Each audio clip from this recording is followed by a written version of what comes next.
విశాఖ గాజువాకలో వైసీపీ ఎన్నికలలో దూసుకుపోతుంది. ఏ విధంగా దూసుకుపోతుందో ఇక్కడ నాయకుల్ని అడిగి తెలుసుకుందాం.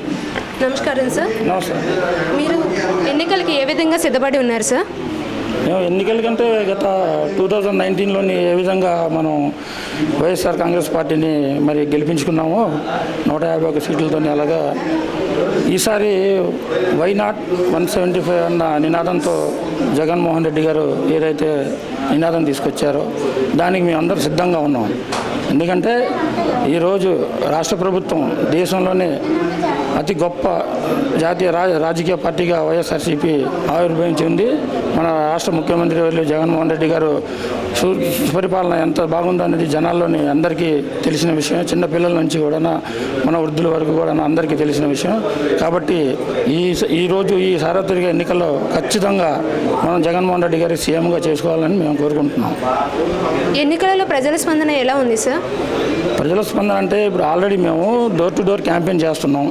అమర్ గారు వస్తున్నారు, ప్రతి వార్డుకి టచ్ చేస్తున్నారు, డోర్ టు డోర్ వెళ్తున్నాం. మేము నీరాజనాలు పెరుగుతున్నారు జనాలు.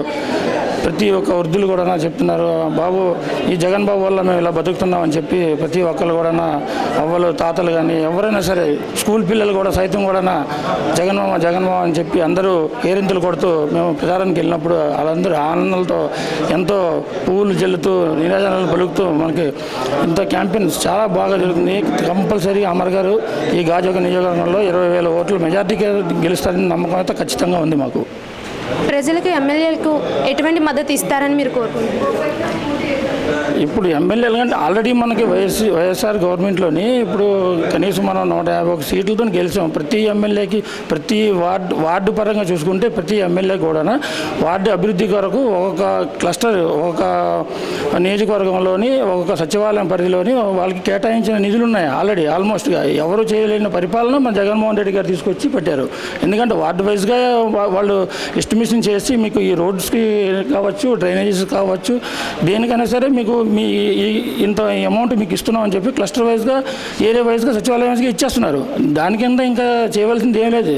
చాలా బాగా చేస్తున్నారు. ఏ ప్రభుత్వం చేయలేని విధంగా మన జగన్మోహన్ రెడ్డి గారి ప్రభుత్వం చేస్తుంది. ఇక్కడ ఒకటే విషయం, ఏ పార్టీ నుంచి రాని వైఎస్ఆర్సీపీ అనేది జగన్మోహన్ రెడ్డి అనేది మొత్తం రాష్ట్రానికే ఒక ఆదర్శంగా ఒక ముఖ్యమంత్రి భారతదేశ చరిత్రలో ఎవరు లేరు. కాబట్టి కంపల్సరీగా ఎవరైనా సరే గెలవడం ఖాయం. దానికి ఎవరు ఆపడానికి లేదు. వైఎస్ఆర్సీపీ క్యాండిడేట్ ఎక్కడ నిలబడినా సరే గెలవడం ఖాయం అన్నమాట. అది నియోజకవర్గం ఏ విధంగా అభివృద్ధి చెందుతుంది సార్? మా గాజువాక నియోజకవర్గం అభివృద్ధి కొరకు చెప్పుకుంటే గత 45 సంవత్సరాలు, నాకు 48 సంవత్సరాలు, 40 సంవత్సరాల నుంచి ఉన్న ఎన్నో పనులు ప్రస్తుతం మన గాజువాక కణితి రోడ్లు చూసుకుంటాం. కణితి రోడ్డు విస్తరణ ఇప్పటి వరకు నాకు తెలిసి నా 45-48 సంవత్సరాల్లోనే నాకు తెలిసి ఒక 5 ఎమ్మెల్యేలు మారారు. ఈ 5 ఎమ్మెల్యేలుగానే ఎవ్వరూ ఏమి చేయలేపారు. ఈ విస్తరణ 60 అడుగుల రోడ్డు చేసాం. మాకు ముందు 15 అడుగులు ఉండేది, ఇప్పుడు 60 అడుగులు చేసాం. ఈ ఘనత ఎవరికి దక్కింది?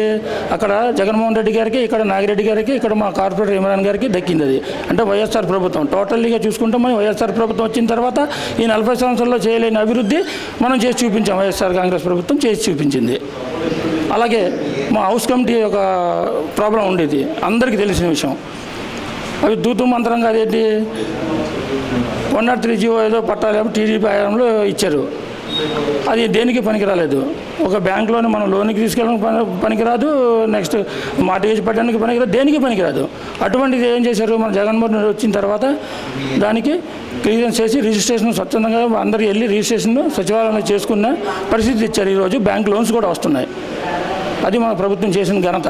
ఎవరు చేయలేని పని 40 సంవత్సరాల్లో మనం చేసి చూపించాం. అది ఈ 5 సంవత్సరాలు చేసామంటే రాబోయే 5 సంవత్సరాల్లో మరి జగన్మోహన్ రెడ్డి గారు కానీ, సీఎం కానీ అయ్యి మనకి ఇంకా మేలు చేస్తారని చెప్పేసి ఒక విశాఖపట్నానికి మాత్రం ముఖ్యంగా ఒక అభివృద్ధి అనేది వాళ్ళ దృష్టిలో, జగన్మోహన్ రెడ్డి గారి దృష్టిలో ఉంది. ఇక్కడ మనకి రాజధానిగా కూడా ప్రపోజ్ చేశారు ఆల్రెడీ.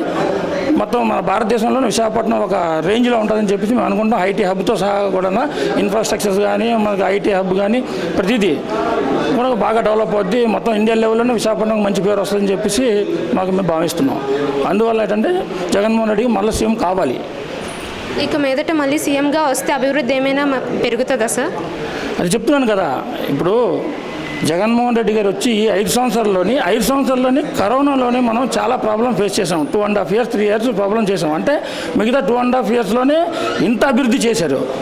ఇప్పుడు ఇప్పుడు కంటిన్యూగా 5 years మళ్ళీ మనం అధికారం ఇచ్చామనుకోండి, ఇప్పుడు మొత్తం మన భారతదేశం మొత్తం మన వైజాగ్ ఆంధ్ర వైపు చూస్తుందని చెప్పేసి మేము గట్టిగా నమ్ముతున్నాం. అది